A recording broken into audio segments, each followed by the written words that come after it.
ബിസ്മില്ലാഹിർ റഹ്മാനിർ റഹീം.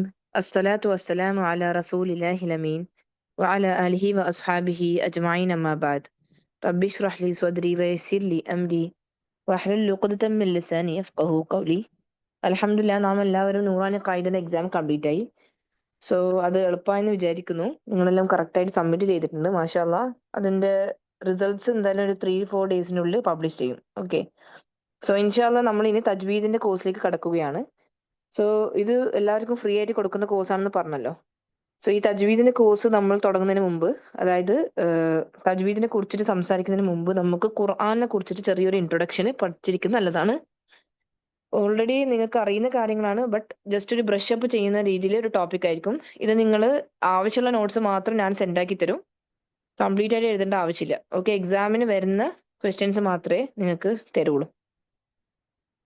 So will learn about the introduction to the Quran. തജ്വീദിന്റെ വീക്ഷണത്തിൽ എങ്ങനെയാണ് ഖുർആനെ കുറിച്ചിട്ട് നമ്മൾ പഠിക്കേണ്ടത് എന്നുള്ളതാണ്. മനസ്സിലായോ? സോ നമുക്ക് എല്ലാവർക്കും അറിയാം, അവസാന വെളിപ്പെടുത്തൽ, അതായത് ഖുർആൻ എന്നത് ലാസ്റ്റ് റെവലേഷൻ ആണ്, അല്ലെ? നബി സല്ലല്ലാഹു അലൈഹി വസല്ലമന് അള്ളാഹു സുബ്ഹാനഹു വ തആല ജിബ്രീൽ അലൈഹിസ്സലാം മുഖേന നൽകിയ അവസാനത്തെ സന്ദേശം, അതായത് റെവലേഷൻ ആണ് ഖുർആൻ. മുഹമ്മദ് സല്ലല്ലാഹു അലൈഹി വസല്ലം അള്ളാഹു നിന്ന് മനുഷ്യരാശിക്കുള്ള അവസാന ദൂതനായിരുന്നു.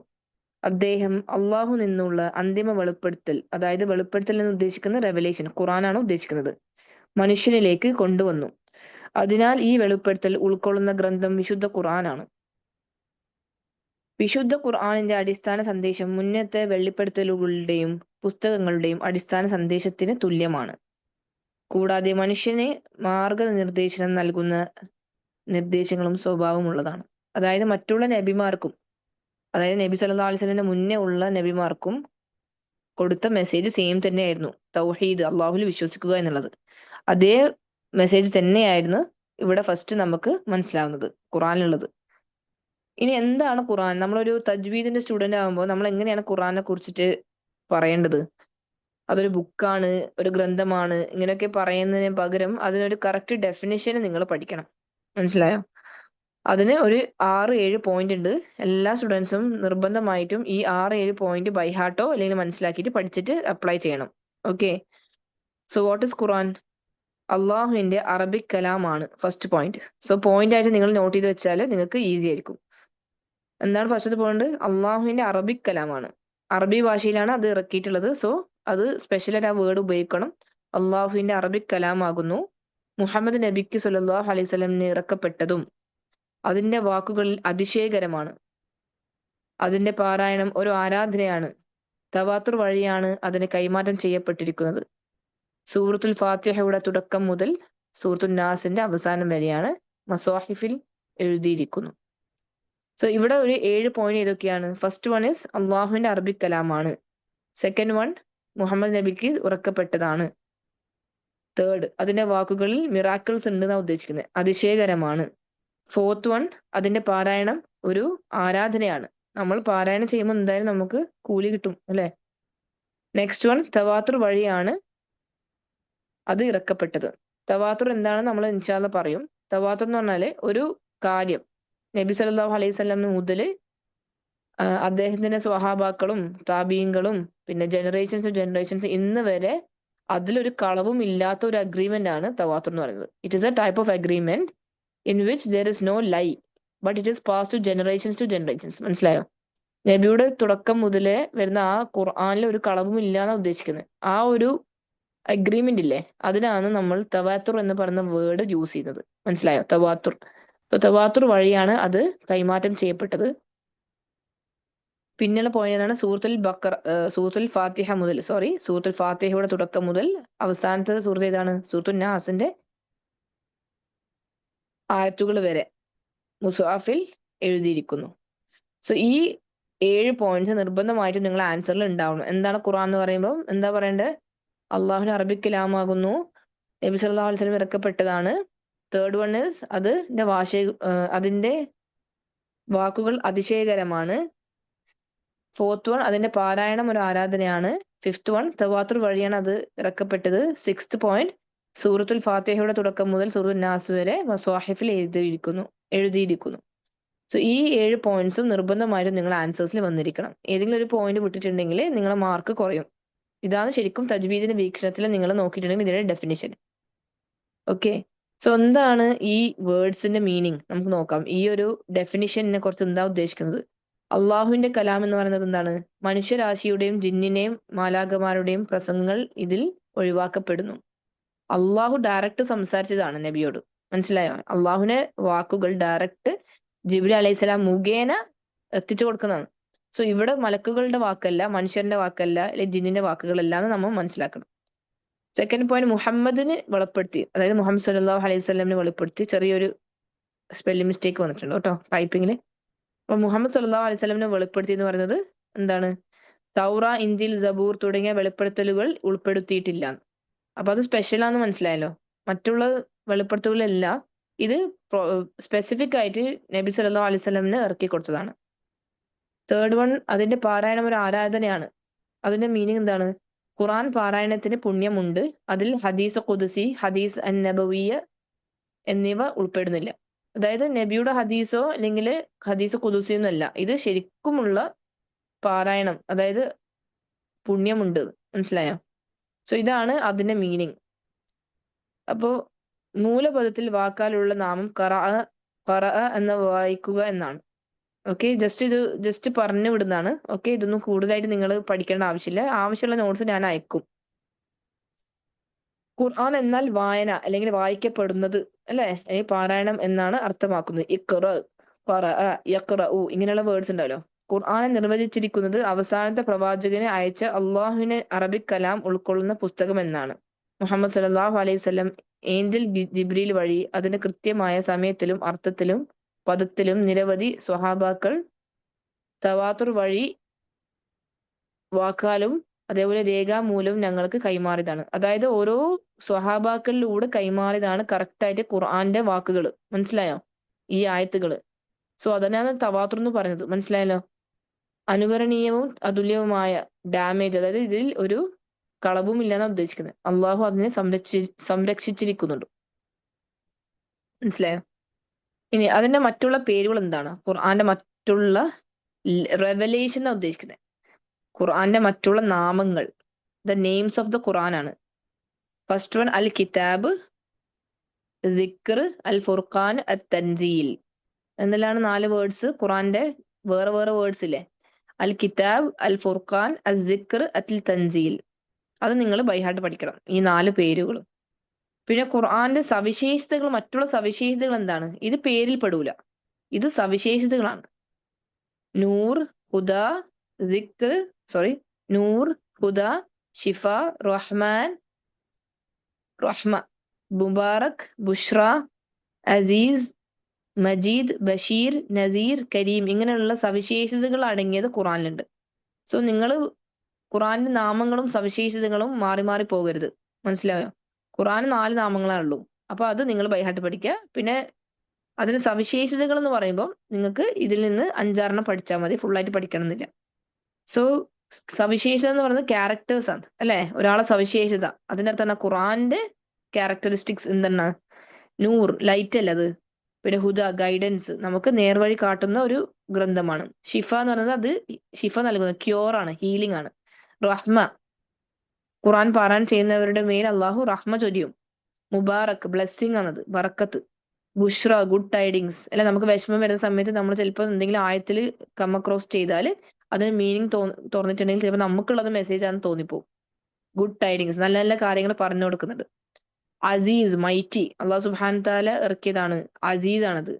Majeed, glorious. Basheer, bringer of GLAAD tidings. Nadir, Warner, അതിൽ താക്കീതുകൾ നൽകിയിട്ടുണ്ട്, അല്ലെ? കരീം, നോബിൾ. അഹ്സാനുൽ ഹദീസ്, ബെസ്റ്റ് ഓഫ് ദ സ്പീച്ച്. അതായത് വേറെ ഒരാളും ഈ ദുനിയാവിലോ ഇനി ആർക്കും ഇങ്ങനെയുള്ള ഒരു സംഭവം അല്ലെങ്കിൽ ഇങ്ങനെയുള്ള ഒരു ഖുർആൻ ഇറക്കാൻ പറ്റില്ല. അതാണ് ശരിക്കും ഉദ്ദേശിക്കുന്നത്. ഇനി നെക്സ്റ്റ് നമ്മൾ മനസ്സിലാക്കേണ്ടത് ഖുർആന്റെ വെളിപ്പെടുത്തലുള്ള ഘട്ടങ്ങളാണ്. ഘട്ടങ്ങൾ എന്ന് പറഞ്ഞാൽ സ്റ്റേജസ് ഓഫ് റെവലേഷൻ. എങ്ങനെയാണ് ഖുർആൻ നമ്മിൽ എത്തുന്നത്? അതൊരു ഡീറ്റെയിൽഡ് ഹിസ്റ്ററി ഉണ്ട്, അതിപ്പോ പറയുന്നില്ല. പക്ഷെ ജസ്റ്റ് ഒന്ന് ആവശ്യമുള്ള കാര്യങ്ങൾ മാത്രം പറയാം. ഖുർആനിന്റെ വെളിപ്പെടുത്തൽ ആരംഭിച്ചത് സൂറത്തുൽ അലക്ക് അവസാനം ബക്കറ 281 ആയത്തുമാണ്. മനസ്സിലായോ? അതായത് സ്കോളേഴ്സിന്റെ ഒപ്പീനിയൻ അനുസരിച്ച് ആദ്യം നമുക്ക് മനസ്സിലാവുന്നത് സൂറത്തുൽ അലക്കാണ്. ശരി, അത് നമുക്കറിയാം. ലാസ്റ്റ് വെളിപ്പെടുത്തിയത് സൂറത്തുൽ ബക്കറയുടെ 281 ആയാണ്.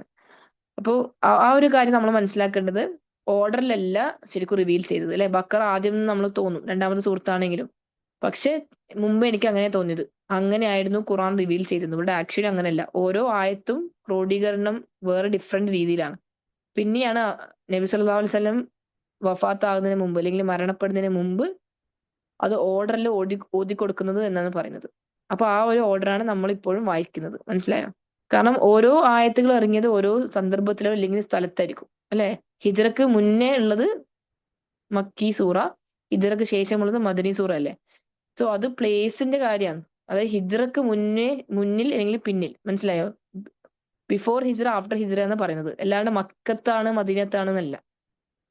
അത് നിങ്ങൾ മനസ്സിലാക്കണം. കാരണം ചില ആയത്തുകൾ മക്കി ആയാലും മദനി ആയാലും വേറെ വേറെ സ്ഥലങ്ങളിൽ ഇറങ്ങിയിട്ടുണ്ട്. മനസ്സിലായോ? സോ നമുക്ക് കംപ്ലീറ്റ്ലി പറയാൻ കഴിയില്ല ഇത് മദീനത്ത് ഇറങ്ങിയതെന്ന്. അങ്ങനെയല്ല. ഹിജ്റക്ക് മുമ്പ് ഹിജ്റക്ക് ശേഷം ഇങ്ങനെയാണ് നിങ്ങൾ മനസ്സിലാക്കേണ്ടത്. സോ ആ സ്റ്റെപ്സ് ആന്ന് പറയുന്നത്. എങ്ങനെയായിരിക്കും നമുക്ക് എല്ലാവർക്കും അറിയില്ലേ ലൈലത്തുൽ ഖദറിലാണ് ഖുറാൻ ഇറങ്ങിയതെന്ന്. അപ്പൊ അതിന് മുമ്പ് 2 സ്റ്റെപ്പ് ഉണ്ട്. എന്താണത്? ആദ്യത്തെ ഇറക്കം അറിയാത്ത രീതിയിലും സമയത്തിലും ലൗഹുൽ മഹ്ഫൂസ് ആയിരുന്നു. ലൗഹുൽ മഹ്ഫൂസ് എന്ന് പറയുന്നത് എന്താണ്? ദ ഗാർഡഡ് ടാബ്ലറ്റ് അല്ലെങ്കിൽ ദ പ്രിസർവ്ഡ് ടാബ്ലറ്റ് എന്നാണ്. അള്ളാഹുവിന്റെ ഖജനാവാണ്. അതിനെക്കുറിച്ച് നമുക്ക് ആർക്കും നോളജ് ഇല്ല. ബട്ട് അങ്ങനെ ഒരു ഖജനാവ് അള്ളാഹുവിനുണ്ട്. ദ പ്രിസർവ്ഡ് ടാബ്ലറ്റ് എന്നൊക്കെ പറയും.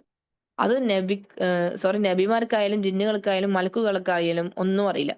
ഈ ലോകത്തിന്റെ തുടക്കം മുതൽ, അതായത് അള്ളാഹുവിന്റെ ആ തുടക്കം മുതല് അള്ളാഹു അതിൽ എഴുതിയിട്ടുണ്ട് ഈ ലോകത്തിന് വേണ്ടിയിട്ടുള്ള എല്ലാ കാര്യങ്ങളും.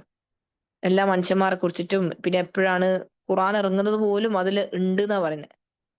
മനസ്സിലായോ? ഓൾറെഡി അള്ളാഹു ഇതിൽ തീരുമാനിച്ചതാണ്.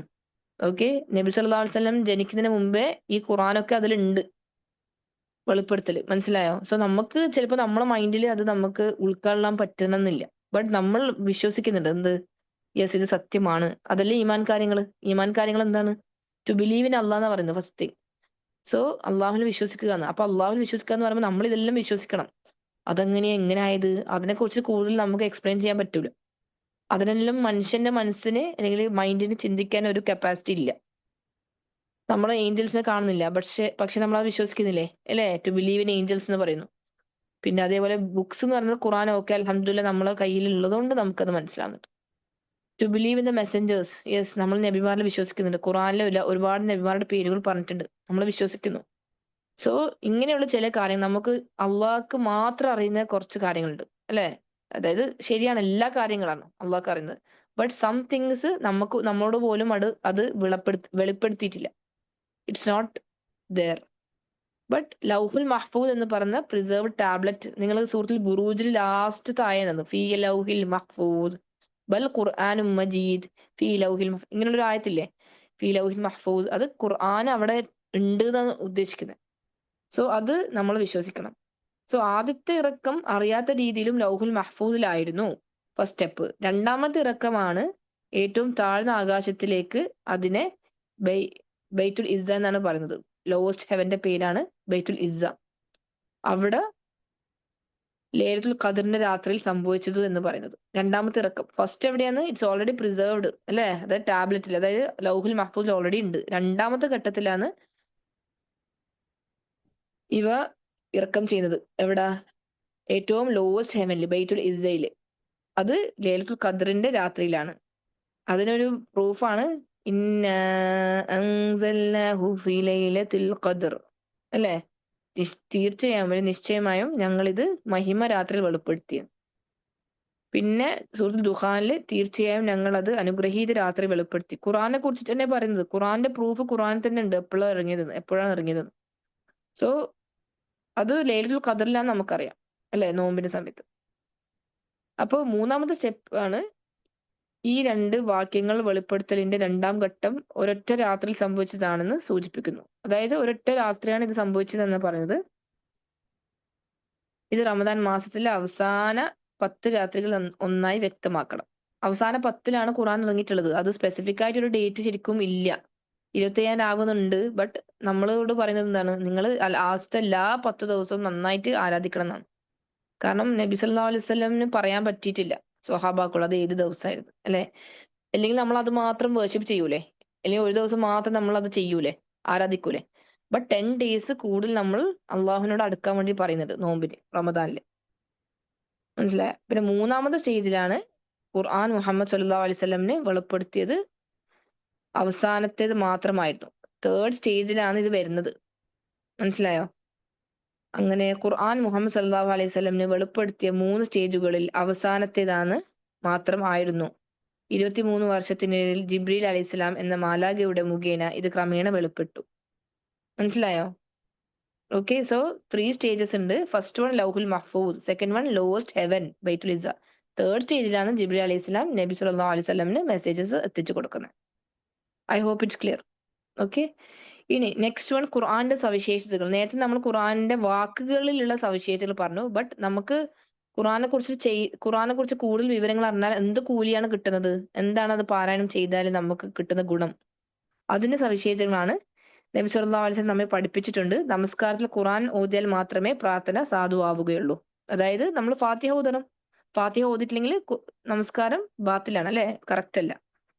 സെക്കൻഡ് വൺ, ഖുർആൻ എല്ലായ്പ്പോഴും എല്ലാ കറപ്ഷനിൽ നിന്ന് ഫ്രീ ആണ്. അതായത് കറപ്ഷൻ എന്ന് പറഞ്ഞാൽ അതിനെ മാറ്റിമറിക്കുന്നത്, അല്ലെ? കറപ്റ്റഡ് ആക്കൂലേ? ഒരു നല്ല കാര്യം മോശമാക്കാൻ കുറെ ആൾക്കാരുണ്ടാവും.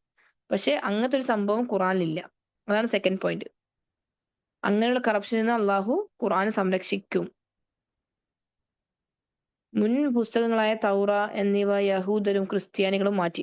അവരെ ഇഷ്ടത്തിനാ മാറ്റിയത്, അല്ലെ? അവർക്കൊരു നിയമം വരുമ്പോൾ അവർ എന്താക്കും? അത് മാറ്റും. ആദ്യത്തെ തൗറാത്തിലും ഇഞ്ചീലിലൊക്കെ സെയിം മെസ്സേജ് ആണെന്നാ പറയുന്നത്. പക്ഷെ ആളുകൾ അത് ചേഞ്ച് ആക്കി. ഖുർആൻ വൈരുദ്ധ്യങ്ങളിൽ നിന്ന് മുക്തമാണ്. എറേഴ്സ് ഇല്ലാന്ന്, അല്ലെ? മിസ്റ്റേക്സ് ഇല്ല. ഖുർആൻ പാരായണം ചെയ്യാനും മനഃപ്പാഠമാക്കുവാനും എളുപ്പമാണ്. ശരിയാണ്. ഈ ലോകത്ത് എത്ര പേരുണ്ട്, അല്ലെ? ഖുർആൻ ബൈഹാർട്ടാക്കുന്ന ഹാഫിളുമാർ.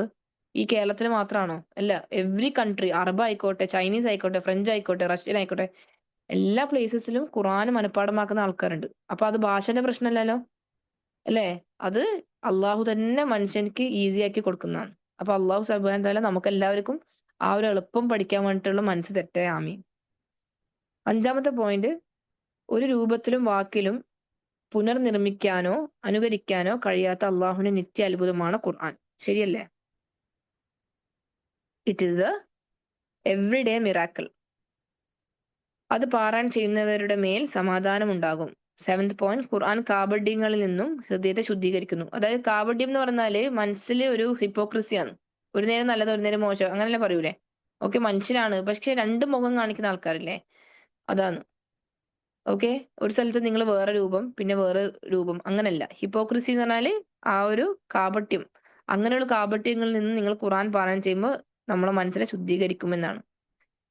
പിന്നെ നെക്സ്റ്റ് പോയിന്റ്, ഖുർആൻ നമ്മളോട് പറയുന്ന വാക്കുകൾ സത്യമാണ്, ഫാന്റസികളല്ല. മനസ്സിലായോ? All the stories of the prophet, ഒരുപാട് സ്റ്റോറീസ് ഉണ്ട്. പ്രോഫറ്റ് ആദം നബി ആയിക്കോട്ടെ, മൂസ നബി ആയിക്കോട്ടെ, ഒരുപാട് സന്ദർഭങ്ങൾ വിവരിച്ചിട്ടുണ്ട്. സോ അതൊന്നും കളവല്ല എന്നുള്ള കാര്യം മനസ്സിലാക്കണം. ഇനി ഇൻഷാ അല്ലാഹ് നമ്മൾ പറയാൻ പോകുന്നത് ഖുർആൻ പാരായണം ചെയ്യുന്ന രീതികൾ, അല്ലെങ്കിൽ അദബുകൾ ഉണ്ടാവും, അല്ലെ? ഒരു ഡിസിപ്ലിൻ, മാനേഴ്സ് വേണ്ടേ ഖുർആൻ ഓതുമ്പോൾ? അങ്ങനെ ഇങ്ങനെയൊക്കെ ഓതാൻ പറ്റുമോ? ഇല്ല. ഫസ്റ്റ് പോയിന്റ്, കഴിയുമെങ്കിൽ കിബിലയെ മുന്നിടുക. മനസ്സിലായ? ഓതുന്ന സമയത്ത് ട്രൈ ടു, അത് സുന്നത്താണ്, തെറ്റൊന്നുമില്ല ചെയ്തിട്ടില്ലെങ്കിൽ. മനസ്സിലായി? കഴിയുമെങ്കിൽ you can face the qibla while reciting the Quran. Second one, മിസ്വാക്ക് ചെയ്യാൻ ആർത്തവവും ജനാബയും പോലുള്ള ആചാരപരമായ അശുദ്ധിയിൽ നിന്ന് ശുദ്ധരാകുക. മിസ്വാക്ക് ചെയ്യണം ഖുർആൻ ഓതുന്നതിന് മുമ്പ്, അഥവാ നിങ്ങൾ കഴിച്ചിട്ടുണ്ടെങ്കിൽ. ഓക്കെ, പിന്നെ ആർത്തവും ജനാബയും പോലുള്ള അശുദ്ധിയിൽ നിന്ന് ശുദ്ധരാകണം.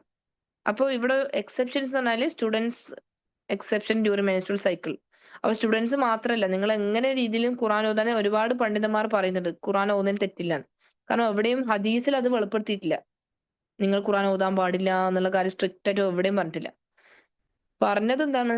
നിങ്ങൾ ഖുർആൻ പഠിക്കുന്നവരാണെങ്കിൽ സ്ഥിരമായിട്ട് പ്രശ്നമില്ല, പക്ഷെ തൊടാൻ പാടില്ല. മെൻസ്ട്രുവൽ സൈക്കിൾ ഇല്ലേ? അപ്പോൾ അത് ഖുർആന് ബെയർ ഹാൻഡ്സ് കൊണ്ട് തൊടാൻ പാടില്ല. പക്ഷെ തുണിയോ ഗ്ലൗസോ ഇട്ടിട്ട് നമുക്ക്, ഇപ്പൊ ഫോർ എക്സാമ്പിൾ നമ്മൾ മക്കളെ പഠിപ്പിക്കണം, അല്ലെങ്കിൽ എന്തെങ്കിലും ഡൗട്ട് ക്ലിയർ ചെയ്യണം, അപ്പൊ നമുക്ക് എന്തായാലും അത് മാറി നിൽക്കാൻ കഴിയില്ല. So you are allowed to do. മനസ്സിലായ?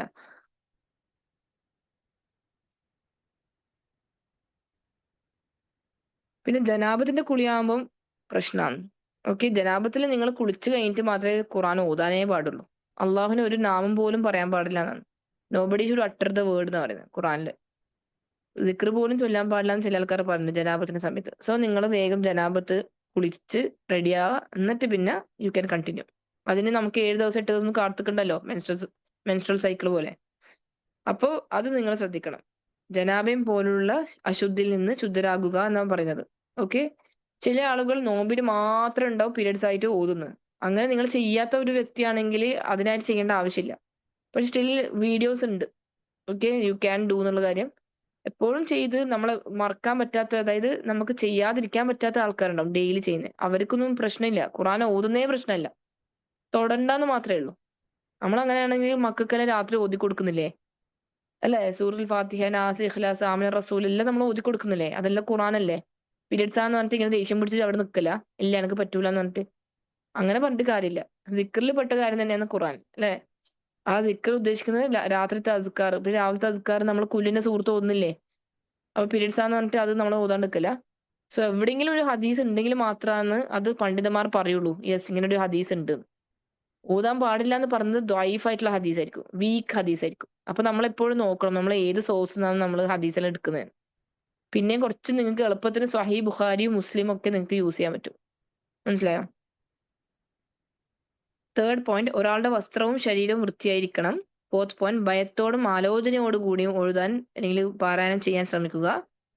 ഉണർവുള്ള ഹൃദയത്തോടും ബോധപൂർവമായ പാരായണം ചെയ്യുക. ഉറക്കം തൂങ്ങുന്ന സമയത്ത് നിങ്ങൾ ഓതാൻ നിൽക്കേണ്ട, എന്തായാലും മിസ്റ്റേക്ക് വരും, അല്ലേ? നിങ്ങൾ എപ്പോഴാണ് നിങ്ങൾ ഹാർട്ട് അല്ലെങ്കിൽ മൈൻഡ് പ്രസന്റ് ആകുന്നത് ആ സമയം നിങ്ങൾ ചെയ്യുക. പിന്നെ ഖുർആൻ പാരായണം ചെയ്യുന്നത് കേൾക്കുമ്പോൾ കരയുന്നത് നല്ലതാണ്. അല്ലെങ്കിൽ നിങ്ങൾ ഖുർആൻ പാരായണം ചെയ്യുമ്പോൾ അറിയുന്ന ആൾക്കാർക്ക് വിഷമം തോന്നും. സിക്സ്ത് വൺ, മനോഹരമായ ശബ്ദം ഉപയോഗിച്ച് പാരായണം ചെയ്യൽ നല്ലതാണ്. നിങ്ങൾക്ക് ഒരു പാട്ട് പാടാൻ ഒരു നല്ല കഴിവുണ്ടെങ്കിൽ അത് നിങ്ങൾ ഖുർആനിൽ എടുത്തോ. ഖുർആൻ നല്ല വൃത്തിക്ക് ഓതൂ, ഒരു ഈണത്തില്, മ്യൂസിക് പോലെയല്ല. ഓക്കെ. നെക്സ്റ്റ് വൺ, ഏതാണ് നല്ലത്? What is good? മെമ്മറിന്ന് ഓതുന്നതാണോ അല്ലെങ്കിൽ ഖുർആൻ നോക്കി ഓതുന്നതാണോ? രണ്ടിനും അഭിപ്രായ വ്യത്യാസമുണ്ട്. ഫസ്റ്റ് വൺ, മുസ്ഹഫിൽ നിന്ന് വായിക്കുന്നതാണ് നല്ലത്. കാരണം അത് നോക്കുന്നത് ഇബാദത്ത്, അതിനാൽ വായനക്കാരന് അത് നോക്കുന്നതിന് പ്രതിഫലം ലഭിക്കും. നോക്കുന്നതാണ് നല്ലത്, നോക്കിയിട്ട് ഓതുന്നത് നല്ലതെന്ന് പറയുന്നുണ്ട്. പിന്നെ ഓർമ്മയിൽ നിന്ന് വായിക്കുന്നതാണ് നല്ലതെന്ന് ചില അഭിപ്രായമുണ്ട്. കാരണം അതാണ് ഏറ്റവും നല്ല മാർഗം, തദബ്ബുർ അല്ലെ ആലോചന ചെയ്യുവാൻ. നമ്മളിങ്ങനെ ഓർമ്മയിൽ ആവുമ്പോൾ മീനിങ്ങിൽ അറിഞ്ഞിട്ടുണ്ടെങ്കിൽ നമുക്ക് കണക്ട് ചെയ്യാൻ പറ്റും. തേർഡ് പോയിന്റ്, നിലവിലുള്ള അഭിപ്രായ വ്യത്യാസം അനുസരിച്ച് വ്യത്യസ്തമാണ് സാഹചര്യം. മുസ്ഹഫിനെ നോക്കി വായിച്ചാൽ വായനക്കാരൻ അവന്റെ തദബ്ബുർ വർദ്ധിപ്പിക്കുന്നുണ്ടെങ്കിൽ അതാണ് നല്ലതെന്ന്. അതായത് ചില ആൾക്കാർ പറയുന്നത് നോക്കി ഓതുമ്പോൾ നിങ്ങൾക്ക് മീനിങ് ഉൾക്കൊള്ളാൻ പറ്റുന്നുണ്ടെങ്കിൽ നല്ലതാണ്. ചില ആൾക്കാർക്ക് അത് പറ്റൂല, മൈൻഡിലൂടെ ഓതുമ്പോഴേക്കും മീനിങ് ഉൾക്കൊള്ളാൻ പറ്റുന്നത്. So what ever you choose അതിൽ ഒന്ന് സ്റ്റിക്ക് ചെയ്യുക. നിങ്ങൾക്ക് എന്താന്ന് ഇത്, ബിക്കോസ് 3 അഭിപ്രായമുണ്ട്. അപ്പോൾ നിങ്ങൾക്കത് ഏതാണ് എളുപ്പം നിങ്ങൾ അത് ഫോളോ ചെയ്യാം. ഖുറാനെ കുറിച്ച് മറ്റുള്ള കാര്യങ്ങൾ എന്ന് പറഞ്ഞാല് കുറച്ച് പോയിന്റ്സ് ഉണ്ട്. എന്താണ് ട്രാൻസ്ലിറ്ററേഷൻ, ലിപ്യന്തരണം എന്ന് പറയും. ഓക്കെ, നിങ്ങളൊന്ന് ഗൂഗിൾ ട്രാൻസ്ലിറ്ററേഷൻ എന്ന് ചോദിച്ചാൽ ഇംഗ്ലീഷിലോ മറ്റേതെങ്കിലും ഭാഷയിലോ ഖുറാനെ അറബി ഭാഷ എഴുതിയത്. ഫോർ എക്സാമ്പിൾ ഇന്ന, ഇന്ന എന്ന് പറയുന്ന വേർഡിൽ അവര് ഇങ്ങനെ INNA ഇങ്ങനെ എഴുതൂലേ? സോ ഏതെങ്കിലും ഒരു ഭാഷയിലേക്ക് നമ്മൾ മാറ്റൂലേ, അതിനാണ്, ആ വേർഡിനാണ് ട്രാൻസ്ലിറ്ററേഷൻ എന്ന് പറയുന്നത്. ഓക്കെ. പണ്ഡിതന്മാർക്ക് ഇടയിൽ അഭിപ്രായ വ്യത്യാസമുണ്ട്. ഭൂരിഭാഗം പണ്ഡിതന്മാരും ഈ രീതിയോട് യോജിക്കുന്നില്ല. അതായത് ഖുറാന് വേറൊരു ഭാഷയിൽ എഴുതണ്ടേ, പക്ഷേ ഈ പുതിയതായിട്ട് വരുന്ന ആൾക്കാരല്ലേ ഇസ്ലാമിലേക്ക്, അവർക്ക് ഏറ്റവും ബെസ്റ്റ് ഇതാണ്. കാരണം പെട്ടെന്ന് തന്നെ ദേ കൻ നോട്ട് അണ്ടർസ്റ്റാൻഡ്, അല്ലെ? അറബിക്ക് പഠിക്കാനുള്ള ബുദ്ധിമുട്ടായിരിക്കും. അപ്പൊ ഇംഗ്ലീഷിലോ അല്ലെ അവരെ ഭാഷയിലേക്ക് ട്രാൻസ്ലിറ്ററേഷൻ ചെയ്തിട്ട് മീനിങ് വരുന്ന കുറെ ബുക്സ് ഉണ്ട്.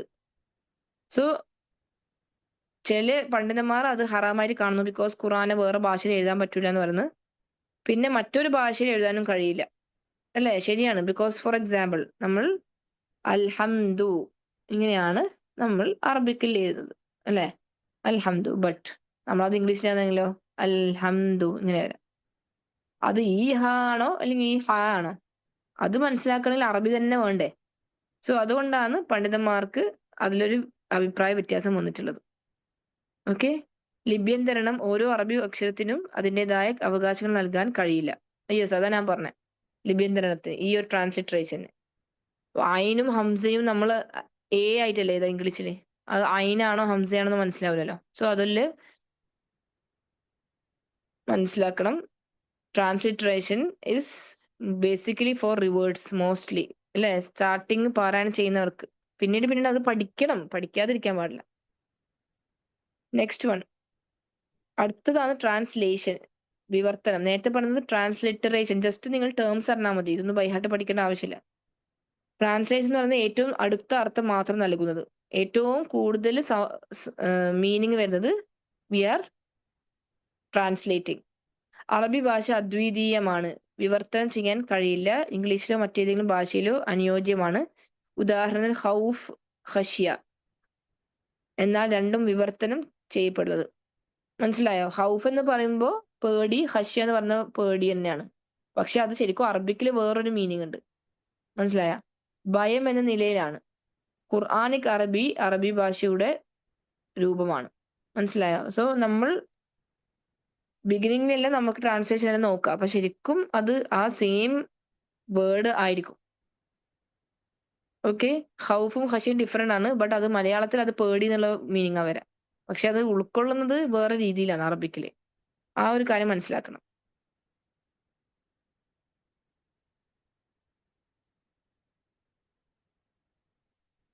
പിന്നെ വിവർത്തനം പ്രധാനമാണ്. എന്നാൽ നമ്മൾ അത് മനസ്സിലാക്കേണ്ടത് അത് ഏറ്റവും അടുത്ത അർത്ഥം മാത്രമേ തരുള്ളൂ. എക്സാക്ട് അർത്ഥം തരൂല. ഓക്കെ. അള്ളാഹു അവതരിപ്പിച്ച യഥാർത്ഥ വാക്കുകൾ പോലെ പൊരുത്തപ്പെടൂല. മനസ്സിലായ? ഇനി ഇൻഷാല്ല എന്താണ് കാരി? നമ്മൾ കാരിയുടെ ഓത്ത് കേക്കൂ എന്ന് പറയില്ലേ? അപ്പൊ ആരാണ് കാരി? ഹൃദയത്തിലെ ഓർമ്മയാൽ ഖുർആൻ മനഃപ്പാഠമാക്കിയ ഒരു വ്യക്തിയാണ്. മനസ്സിലായോ? The one who has by hearted the complete Quran. അപ്പോ 3 ലെവൽസ് ഉണ്ട് കാരി എന്ന് പറയണെങ്കിൽ. നമ്മളൊന്നും കാര്യല്ല. മുബ്തദി, റിവായ, മുതവസ്സുത്ത്. ഓക്കെ. ഇന്റർമീഡിയറ്റ്. സോറി. മുബ്തദി, മുതവസ്സുത്ത്, മുൻതഹി. ഓക്കെ. അപ്പൊ മുബ്തദി എന്ന് പറഞ്ഞാൽ തുടക്കക്കാരൻ. കുറഞ്ഞത് 3. അതായത് 10 ടൈപ്പ് ഖിറാത്ത് ഉണ്ട്. അപ്പോ അറ്റ്ലീസ്റ്റ് നിങ്ങൾ 3 കംപ്ലീറ്റ് ആക്കിയാലാണ് അതിന് മുബ്തദി എന്ന് പറയുന്നത്. മിനിമം 3 നമ്മളിവിടെ ഒന്നുപോലും കഴിയുന്നില്ല അല്ലെ? പിന്നെ മുത്തവസ്സുത്ത് എന്ന് പറഞ്ഞാൽ ഇന്റർമീഡിയറ്റ്. അതായത് അത് രണ്ടിന്റെ ഇടയിൽ അത് ആക്ച്വലി 4 5 ഖിറാത്ത് റിവായ, അതായത് സർട്ടിഫിക്കറ്റ് കിട്ടിയത്, ഇജാസ കിട്ടിയത്, അങ്ങനെ. മുൻതഹി എന്ന് പറഞ്ഞത് മികച്ചത്, എക്സലന്റ്. എല്ലാ റിവായും യോഗ്യത നേടിയത്, എല്ലാത്തിന്റെയും ഖിറാത്ത് പഠിച്ച ആൾക്കാർ, അതിനാണ് മുൻതഹി എന്ന് പറയാം. ഖാരി. ഓക്കെ. ഖാരി 3 ലെവൽ ഉണ്ട്. ഏതൊക്കെയാണ്? മുബ്തദി, മുതവസ്സുത്ത്, മുൻതഹി. ഓക്കെ.